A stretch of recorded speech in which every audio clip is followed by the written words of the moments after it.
Good afternoon, everybody. My name is Inga Cotton. I'm the founder and executive director of San Antonio Charter Moms, and these are Charter Moms Chats. We've been going live to help families learn important information to help their kids get a great education.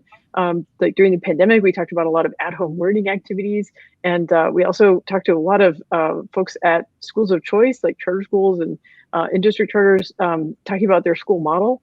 And this summer, we're talking about things that we think will help students and families to improve their well-being and keep learning. And the focus today is on outdoor learning. And so our guest is Amanda McMickle, and she is a principal fellow at Compass Rose Public Schools. But when I met her, she was at the zoo school, which is a wonderful place. And so she's busy. She's also studying for her PhD in adult education, social innovation, and entrepreneurship. And so Amanda wrote a beautiful guest post for the blog, and the link to that blog post is in the description of the video. So I encourage everybody to click through and read that. But I'm really excited to have Amanda live so we can discuss the post, because I think that the importance of the outdoors is very timely for helping kids and families, cope with what we've all been through in the past year or so. Absolutely. Thank you so much for having me, Inga. I'm so excited to talk with you. I've seen all of your nature posts with your family during the pandemic, and it always inspired me to get up and go outside. Thank you. Yeah. My kids and I walked many miles of the San Antonio Parks Greenway Trails system, and we drove to a bunch of state parks in the area, and it was really like a highlight. Like it felt like when we had wiped everything else off the calendar, we could put Greenway Trails and parks on the calendar, and it gave us something to look forward to, and help us like stay healthy and see some sunshine, and it really helped us. That's awesome. Yeah. Well, Amanda, what I wanted to ask you about, like, so in the post, it's such a like warm and thoughtful post, because like it's not just there's so much more to it than just like, okay, go play outside, right? Which is always good advice, but it's you're reflecting on like what we're all feeling and like putting it into words, like that. We have felt a lot of uncertainty over the past year, right? Like we make plans and then we have to change or cancel them, right? And sometimes we have felt isolated, right? Like not able to gather in groups or do some of the traditions that we're used to. So how do you feel like going outdoors is a good way to cope with those feelings of uncertainty and isolation that we're all feeling after what we've been through?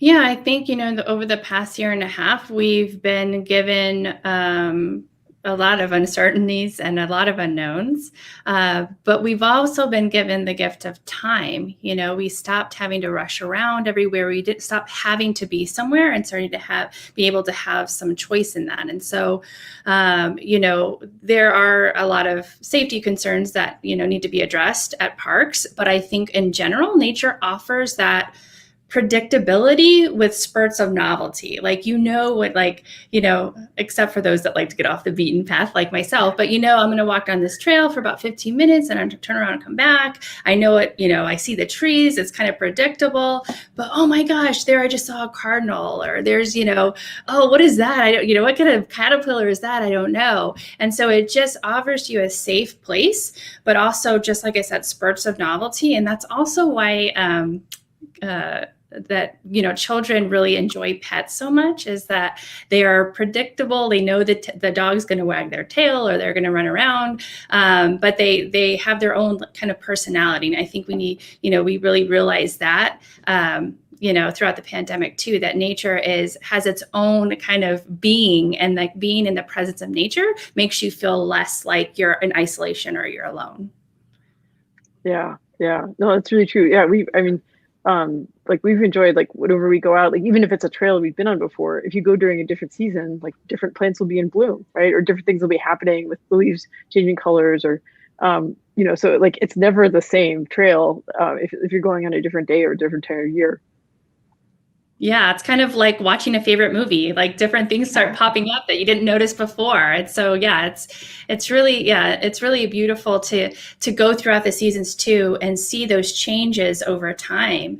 And, just a great reminder that things change and that's okay. And change is okay. Change was so hard for, my family, my staff at the school, my friends. But nature also reminds us that some change is okay and we'll get through it. And those seasons kind of remind us of that as well. Yeah.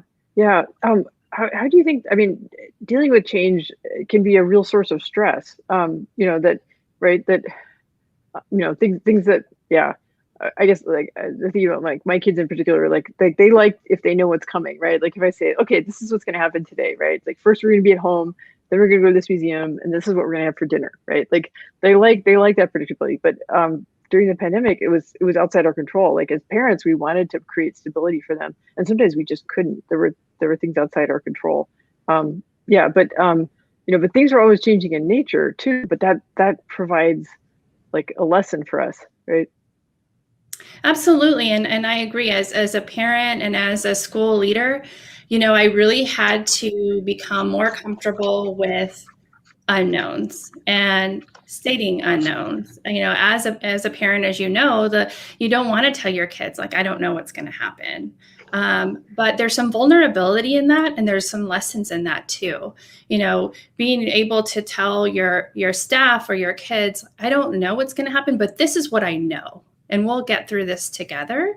There's lessons in that are so valuable to your kids, that they can grow up and not have all the answers, but be grounded in what they know and how to forge through a difficult time. And when we engage in nature and in all of nature, there, you also realize that, it's not just about the steps of getting through something. It's you, and research has shown this, you literally see just how insignificant, but not in a bad way, you are in a much larger world. And so you start realizing like this is, I'm part of something really big here. And this change or this unknown isn't going to define who I am in this bigger world.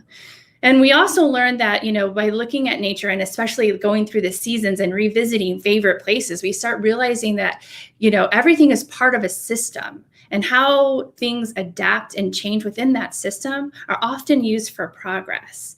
I often tell myself, things don't just happen to me, they happen for me. And that's a great lesson that we can learn looking at those adaptations and changes in nature.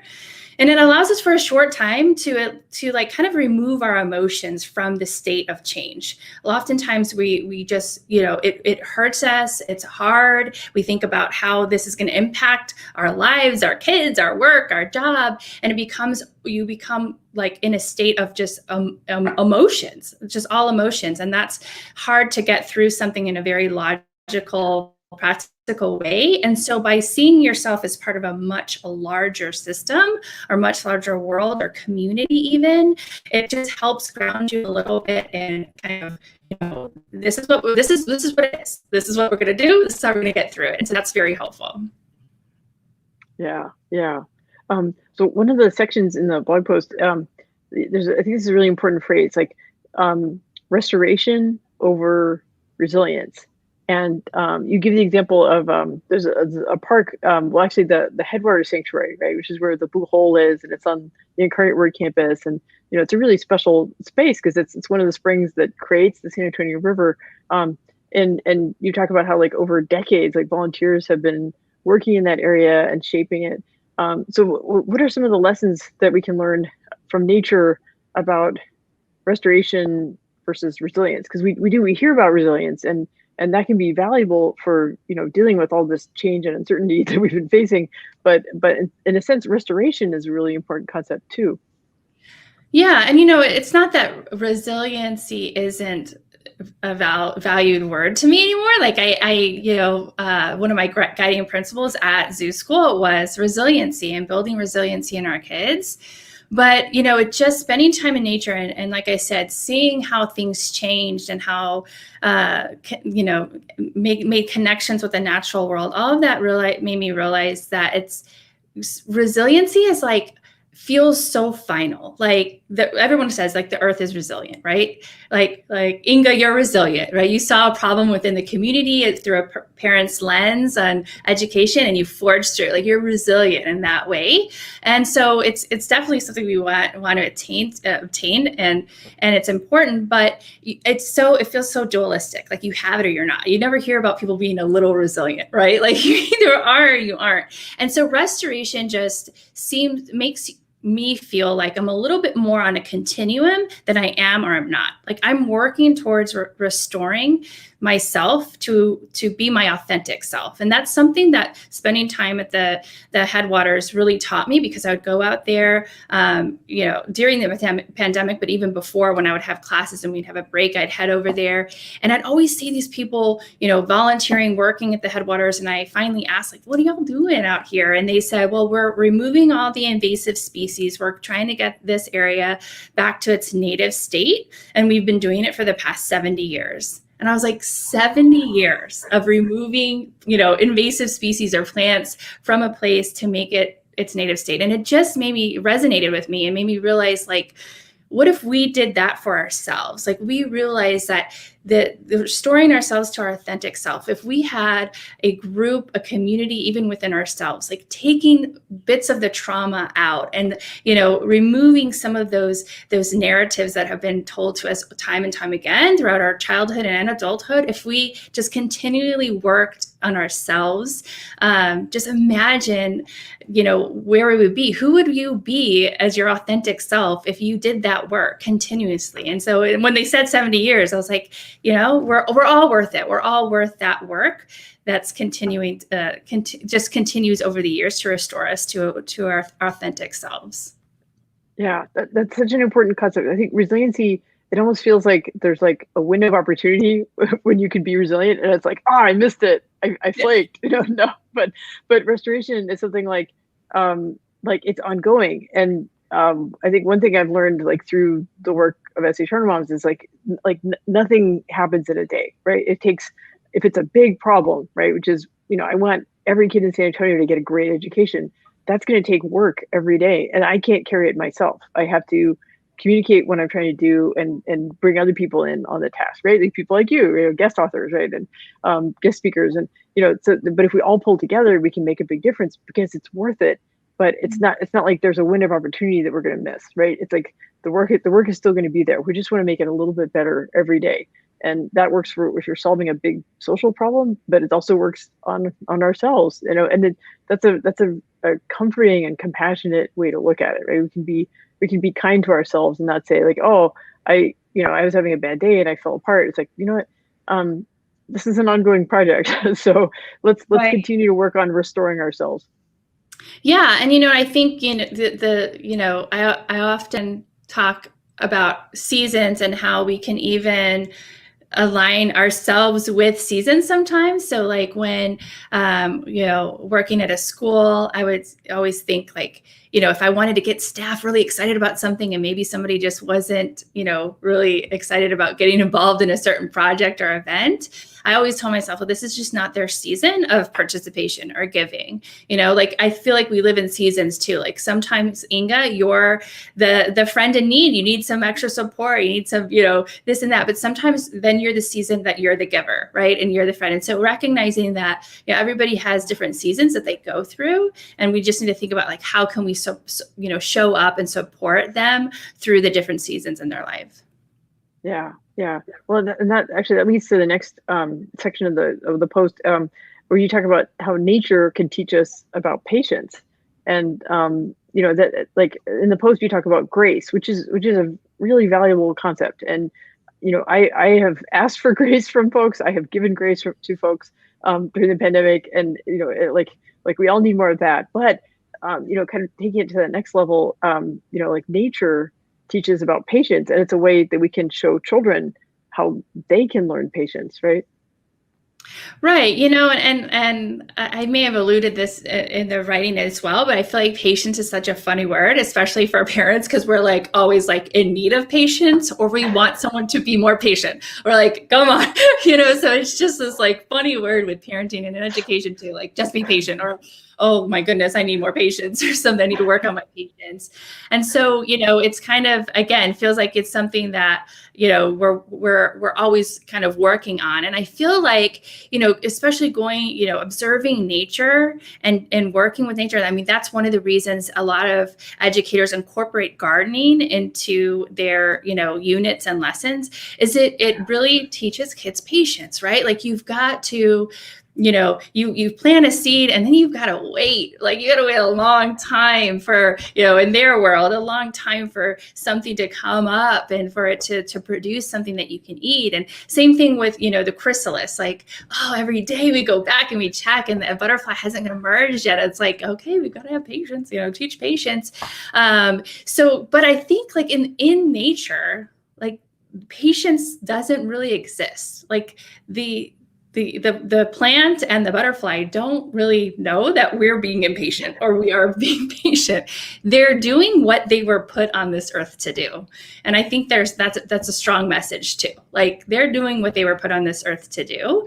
And I think grace is a little bit different, because if you think about patience, you are trying to instill something in yourself until that person can meet you where you are, right? Grace is different. Grace is seeing where somebody is, where level they're showing up within, or where they are, and you're figuring out how you can support them in that growth. A great, perfect example that all parents have dealt with is potty training, right? Like can't tell you how many times I've been like, all right, Amanda, like just be patient. Like, he's not going to be in diapers forever. Like, just like, but in saying that, I'm like trying to make myself, wait for them to meet my where I want them to be, kind of, where if I'm showing them grace, then I'm recognizing where he is. Like, this is where he is. Okay, he's here. How can I support him at each step to get him to where he needs to be? Like, this is going to take time, and this is going to, but I'm just going to show him grace and show up where he is, rather than lifting that expectation of like, I'm going to be patient until you can get up here where I need you to be. Yeah. And I said that all the pandemic too. I was like, we need to sprinkle grace on everything and everyone. I said that like almost every meeting I went to. Yeah, I heard that from many schools. I think the schools that came through the best are ones where leaders and teachers and parents, all gave each other grace, because it just recognized that it was a tough situation. But like what you're saying about grace and patience, especially patience, it reminds me of something you said a minute ago about like when we realize, or like right, like the butterfly and the chrysalis, or the seed waiting to sprout, or egg waiting to hatch. It's something that we have no control over, and nature is doing its thing, and this is how they've evolved to function. It takes that long for gestation, or for that metamorphosis. Same thing. Like, I mean, nature is bigger than us. It's a bigger system than us, and kind of having some humility about our place and what we can and can't influence, what we can control and what we can't control. It puts things in perspective and helps us, deal with difficult situations. I agree. And I often remind myself of that when I'm kind of getting overwhelmed, is, what are you doing? What were you put on this planet to do right now? Just do that and let everything else fall into place. Like, solve one thing at a time. So that's helpful when I think of like, when I see a caterpillar, I'm like, look at you, little guy, just crawling along. Like, there's no problems in this world at all. Like, how easy is your life? And I think, caterpillar, he's going to crawl over there and eat some leaves. Like, that's what he was here to do. And right now I need to get my kids to school. That's what I need to do. And I need to get to work. That's what I need to do. And so it just helps, like, and I think that's kind of what nature does for a lot of us, is it just grounds us a little bit and helps us kind of, okay, where am I? What am I doing? What's the next step? Instead of getting kind of, lost in the clouds of all the problems and issues and kind of stresses of daily life. Yeah. So in the post, you talk about how, like, I guess, like, like in nature education, like often I do this when I'm on the walks with my kids. Like, I ask them to observe, right? It's like, okay, what kind of, does this area have tall trees? Does it have grasses? how many bugs are there, try to observe. But there's an extra layer when you're in nature, and that is having a sense of awe, right? And this goes back to, talking about patience, and that, nature is so much bigger than us. But, can you comment more about the importance of having a sense of awe when we approach nature, and how that can influence other areas of our lives? Yeah, absolutely. There's so much that we, when we get into, especially education and like thinking about like, we need to get our kids here, we need to do this. And it sounds, like so concrete. And so to have opportunities where you allow kids to, just wonder about the systems and things happening in nature, just to be simply in awe of nature, a sunset, mountains, water, anything like that, that's proven, there's research that has proven that it actually makes people more compassionate. Again, by recognizing that you're a part of something that's so much greater than yourself, it actually builds you to be more compassionate. And they did this study where they had a group of people look at pictures of like just beautiful places and all over, the world. And then they had another group that did not. And they did this study where they would, like, someone would accidentally drop something like pens or like notebooks or books or something.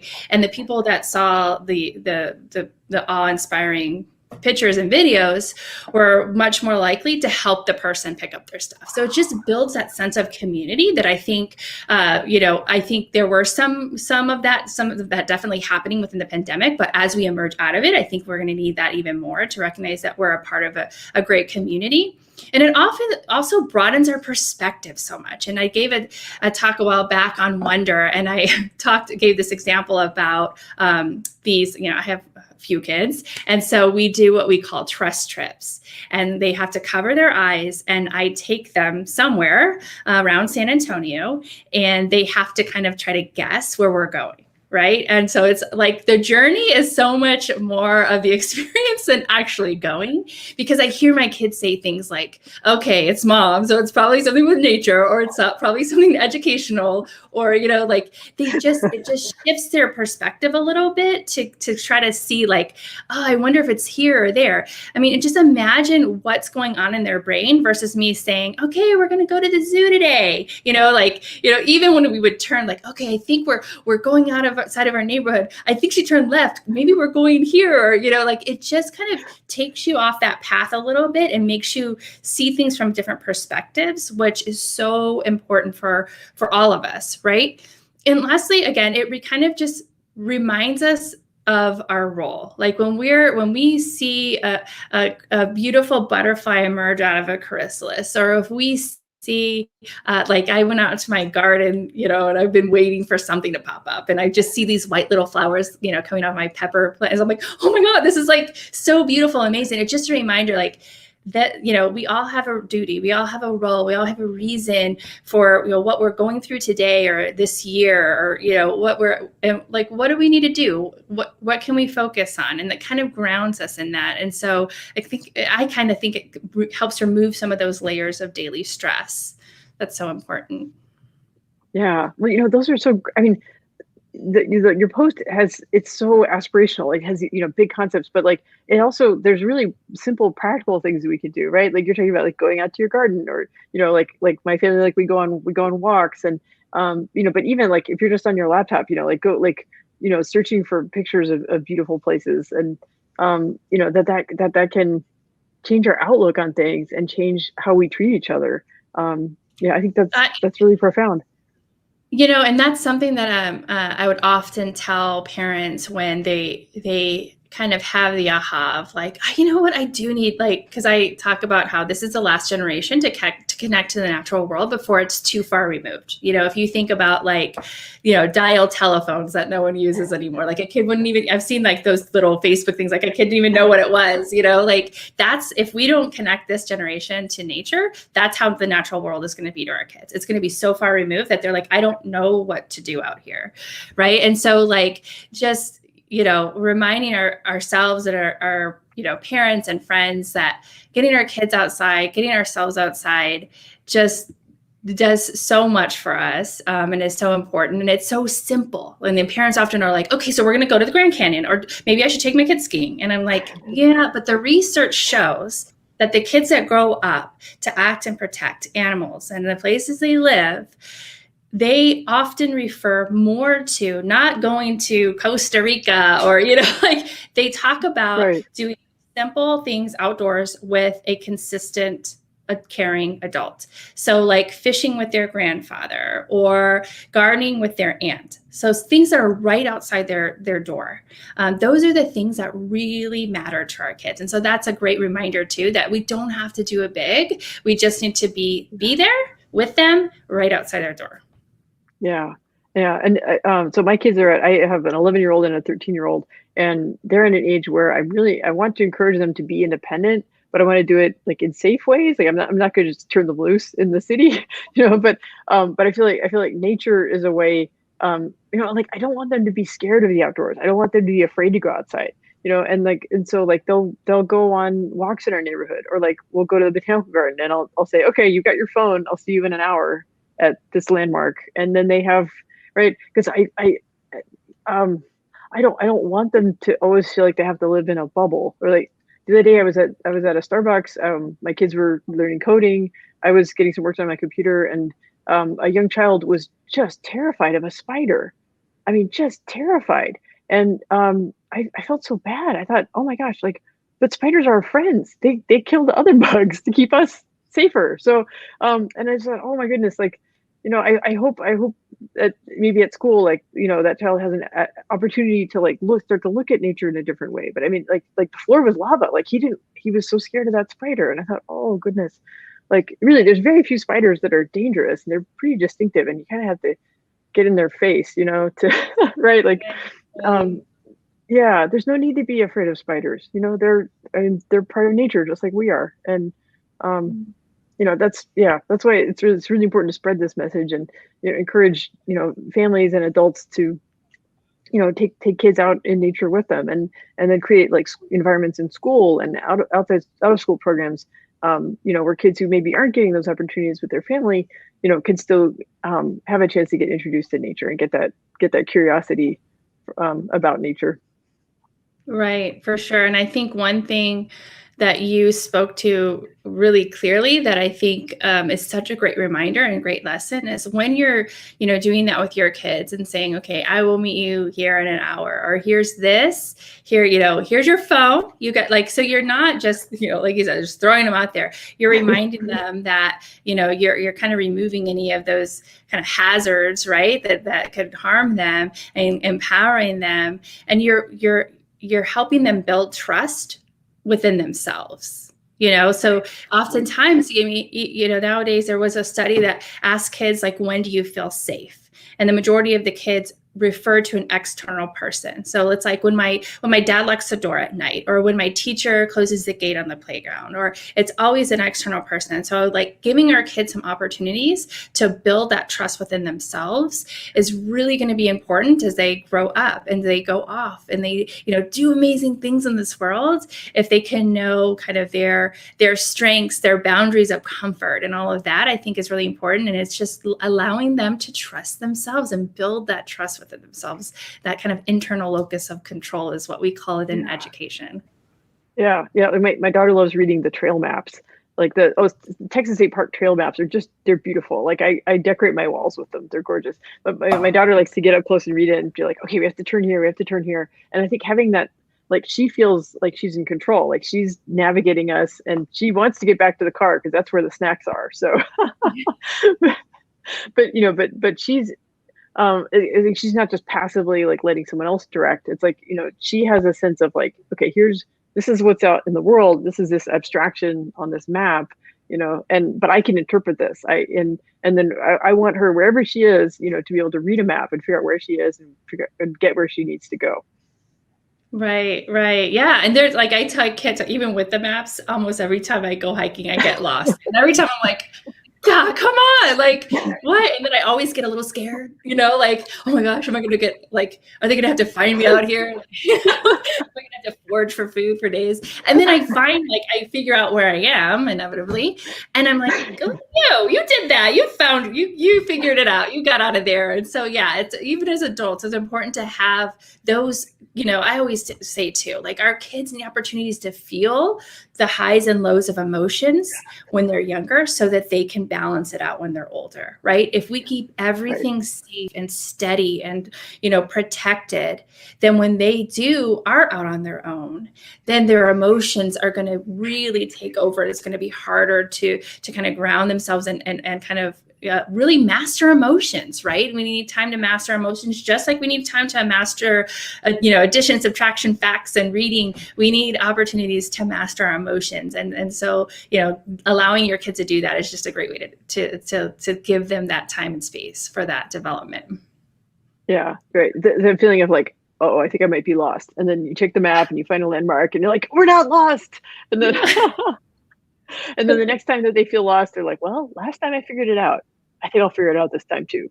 Okay, let's go. Yeah, there's power in that for sure. Yeah. Well, I wanted to ask, so part of your background is that like you network with other, nature-based schools, right? And you have, your deep experience at the zoo school. And so I'm wondering, like, what are you hearing in that community about, sort of like what challenges families and students are coming off of, what changes schools might be making in the coming school year to help support families. I agree entirely that nature-based education is really important. But I want families to get to thinking about, like, sort of what to look for in the coming year. Yeah, I think more schools, and I hope this increases a lot, is the attention that they're giving to the part of the day that kids enjoy the most, right? And that's what a lot of school calls is recess or the playground. And so improving those spaces, like, you see schools, and some schools have like such huge campuses. They have so much space. And there's some research out about how school campuses often reflect the health of the community. So if you drive by, some schools are in our communities, and the communities are lush and vibrant and healthy, often the schools look that way too. They have some native plants, they're vibrant. And then when you go to other community areas of your community, then they might look flat and brown and like you're lacking life. And you feel that energy within the community too. So, one thing that I often tell parents and school leaders is that the more life you have on a campus, the more that campus comes to life. So fill it with native wildlife, let it come to flourish and come to life, and the campus will too. That sends a strong message to our kids when we think about their favorite part of the day and we give it the attention that they would want to give it. I mean, that sends a strong message to them, I think. And then the time outdoors, right? Like the reason I say some people call it recess, because I don't really like that word, because it kind of tends to make us think like, oh, it's time for everybody to kind of blow off some steam, right? Like go run around, wear yourself out. I'm going to sit here and like decompress a little bit after this heavy lesson. But time outdoors, and I hope this is what we've all learned from spending time outdoors during the pandemic, is valuable time. It's not just blowing off steam. It's allowing time to connect with ourselves, with our peers, with our planet. Like it's valuable time. And so, giving kids, more than 15, 20 minutes, but just taking the learning outside. Like we're reading this really great book. Why don't we take it outside and read it outdoors, or, just valuing a little bit more of that time. And I think, trust is another big one we just spoke about, like allowing, especially coming off of like this virtual world, really like what do we really need to work on? And I think it's that trust within ourselves. We've worked through a lot of uncertainties, a lot of unknowns. What do I know? What do I have within me? What are my strengths? Who do I rely on? What's an effective way to rely on people, are all things that we need to kind of build. And then another thing I think is really big is opportunities to do real work.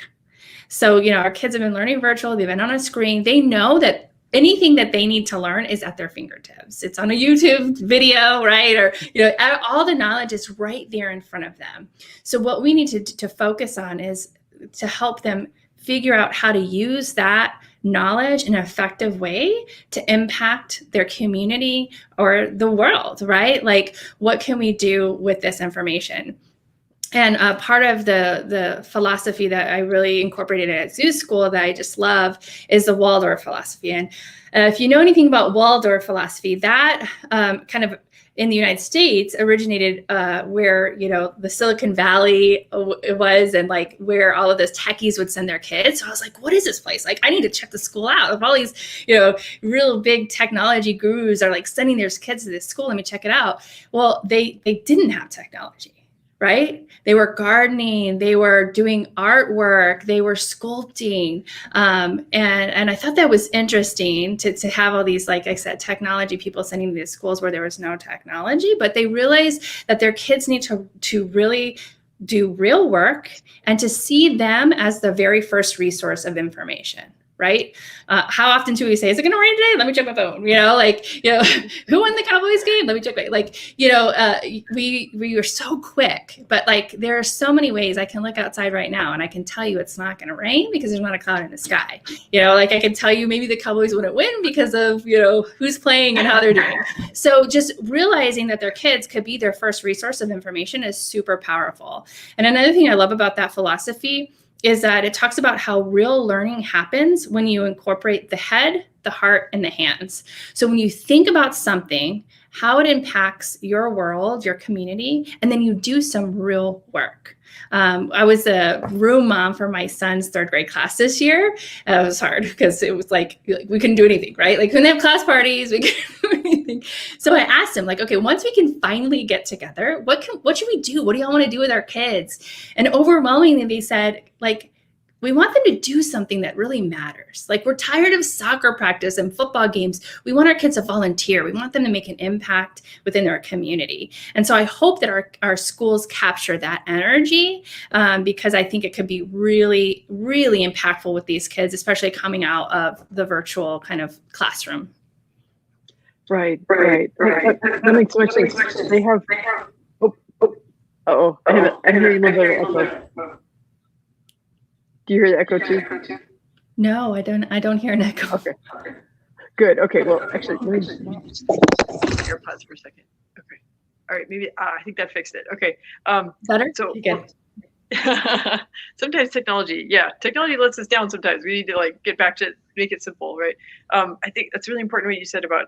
I feel like for my kids, like, going virtual for a long time, it made them feel disconnected from the world. And I know, like, for my daughter, like, she got more excited about the world when, like, she had a goal, like she wanted to start a business. And so, like, all the different aspects of leading up to that goal, it made everything she did more meaningful. Because doing things virtually for so long, it's like everything kind of felt like a game, and there wasn't any reward or sense of relevance. And I think what you're talking about with the Waldorf philosophy, like, it does make things more relevant, and like, and then you have to, like, whatever you do or make with your hands, it's more meaningful. And that, and I think, like, being out in nature, like planting a garden, maybe cooking with the produce from the garden, I think those will all be valuable things that families can do in the coming year.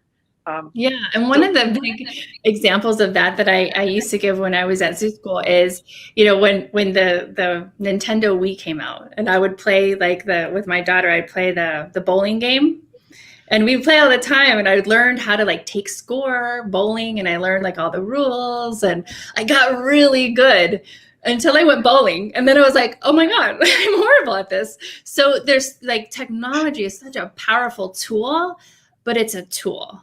Like, just for example, preparing for a job interview, you can learn so many strategies on the internet of like how to answer questions or what to wear and all of this stuff. But it doesn't take into account kind of the emotions, right? Like, oh my gosh, I got in there and I was so nervous and I was just fumbling over my words or whatever. So there's certain things that, it takes real life practice. And so, yeah, that's a perfect example of your daughter kind of, realizing she had this like idea, and then to make it and like see it come to fruition is like something that no app could provide her, right? Like that's real tangible skills and things that she can carry on for the rest of her life, for sure. Yeah. Well, so I want to ask you about what's up at Compass Rose. They're going to pop this up on the screen. So this is what's new. What you're working on. So you've joined Compass Rose Public Schools as a principal fellow, and they have a new campus opening up in the Windcrest area, right? So that'll be Compass Rose Journey. So I was wondering if you could talk more about what's happening at Compass Rose. Yeah, so I'm so excited about this opportunity because what's really unique about Compass Rose is each one of their schools has a focus, and the focus of Journey is public health. And so when we started talking about this kind of like working together in this partnership, it was like looking at public health through a preventative health lens. Like, we're in our society, in our country, we're so reactive, right? Like, oh, I'm sick, I gotta do this. But how can we, really encourage a health and, wellness within our kids, within our community at a school? And so like, that's where the nature base comes in, the value of like connecting to nature, and one of the biggest public health issues right now is climate change. Right? Like you don't even think of that as a public health, but it impacts our health tremendously. And so I'll be implementing the nature-based and place-based programming at Compass Rose Journey. And so I'll be part of the leadership team and just really helping the teachers kind of see their curriculum that they're teaching, but through a nature lens. And the kids will spend a ton of time outside, outdoors. We have this amazing outdoor learning garden and outdoor classrooms designed. And so I can't wait till we can get those started. There's just all things to climb on and do and investigate and explore. We're going to have time for kids to really wonder, like we were just talking about, and come up with kind of inquiry-based projects. So it's really, as you can tell, I'm super excited. No, it sounds phenomenal. I've been a big fan of Compass Rose since they opened the first campus down at Brooks, and then there's another campus that's focused on aerospace, and so I'm looking for, and I'm glad that it's like I'm vaccinated, so I'll be able to come visit this fall. So I'm really looking forward to seeing what y'all are building. Yeah, I can't wait to have you guys out and anybody out. That's one of my favorite things at Zoo School was giving people a tour, because it's one thing to hear about. It's a whole nother thing to see kids leading their own learning outside and learning with nature, not just about nature, but with nature. So I can't wait to have you out there, Inga. We'll have a blast. We'll walk around and take pictures and like see all the things we can find. Yeah, play in the dirt a little bit. So, and I think there are open seats still. I guess folks can still apply to Compass Rose Journey. So, and I've got the website up on the screen, compassrosepublicschools.org, and that's got the application for the Compass Rose campuses. Right? Yeah, and I'm learning so much about charter schools, and they're like public schools, and they're free. There's no tuition at all. The only difference is that they do have limited seats. So yes, if you're interested about enrolling, go ahead and get on the website. If you want to hear more, for sure, contact us. We'll love to talk to you about it. Yeah. Well, do you want to close us off with some like can-do things that families can do about nature-based education? Because I think like this summer, as we're kind of emerging from the pandemic, and we want to take good care of ourselves, and we want to maybe kind of undo some of the bad habits that, I feel like I couldn't give my kids the independence that I wanted to give them. I had to keep saying no, like to indoor things, or things that I felt like were too crowded, or too many people, or not enough people wearing masks, or I want to be able to say yes to things, and I want them to, have freedom, and then also and grow that kind of that emotional regulation you talked about, like have the highs and lows, and be able to manage that within themselves so that they can be independent someday. Yeah, so many things. So one thing that I really love about nature is that we often forget, though, is that it gives us so much, right? Like that's where we get our food. We get our, fruits, vegetables, right? Like we get our food from nature. We get beautiful things from nature, right? We get flowers, all of that. So oftentimes I hear people say like, I get so much from nature, but how can I give back? Like, what is it? It's really just gratitude. Like just showing gratitude is how we can give back to nature. And so that's something powerful for you to start with your kids, is to have, make up gratitude games, like, list things on the wall. Like everybody today, we're going to list something we're grateful for. I used to drive my son around and we played this game called Aren't You Glad? And so we would go back and forth, like, aren't you glad that, there's beautiful birds flying in the sky? And then we would get silly, right? Like, aren't you glad that our house, like, I remember once my son said, aren't you glad that our house stays in the same place all the time? I'm like, I am, because how would I find it? Right? Like, it just reminds you of like, and all of the changes and all of the unknowns, and things might not be going so great right now. There are things for us to be very grateful for. And our kids can not only learn that from us, they can teach that to us, right? And also, I think, you talked about the child that was afraid of the spider. And I think, that's where parents are like, I want to take my kids outside, but like, I don't really feel comfortable outside, or I'm scared of spiders, or, and I think, again, like showing our kids some vulnerability, I think is such a great lesson. So to go out, and I know as parents, and especially as teachers, when we take our kids outside, and I would always talk to my zoo school teachers about this. We so want to be like the knowledge holders, like that is a monarch butterfly, or, like we want to be able to like teach them something, right? But there's just like a beauty, again, in that wonder and like reverence of like something amazing. So your kids will be like, oh my God, what is that? And you're like, I don't know. What do you think it is? Where did it come from? How do you know? Why do you say it came from that tree? Why would you say that tree? And just ask questions and show them that vulnerability. Like, I don't know what that is, but it's crawling around and it's starting to freak me out. Talk through those emotions. You're modeling how to deal with emotions when you do that. Even those scary ones, like, I want to run away right now, but I'm not going to, because you're here and we're okay. And like, just talk through that. And you're modeling your kids that self-talk. And before you know it, you'll see your kids doing like, I don't know how I feel about this right now, but I think I'm okay because my mom's over here. And you'll see them reflect that back to you. So you don't always have to have the answers. You don't always have to feel comfortable in a space in order for you to take your kids out there. Just that's my biggest thing, I think, is I think coming out of this is just how to ground ourselves a little bit with our kids to kind of navigate out of this, hopefully out of this pandemic. That's right. Well, that's great advice. And I mean, the blog post has great advice. I encourage everybody to click through the link in the description of the video and read it, share it, embrace this, because I agree that nature is the path for us to get to a better normal. Maybe not necessarily the way things were before, but maybe something better, right? Where we take better care of our climate, and we teach our kids to appreciate nature, and don't let that die out with our generation. Yeah, I love that. Thank you, Inga, for having me on. It's always a pleasure to speak with you. I feel like every time we do meet, we just keep talking about our kids and nature, and it's just so fun. So this is great. I appreciate all that you do for our community as a parent. Like, I feel like everybody who's like, I don't know what to do, let me go on SA Charter Moms. Like, it's just like, that's another grounding thing. Like, if you need support, like, what do I do? Oh, I know, I'll go on SA Charter Moms. Thank you. I appreciate that. Okay, well, I look forward to talking more about kids and nature, and maybe next time it'll be on your campus and we can get our hands in the dirt. I would love that. Thank you so much, Inga. Okay, take care.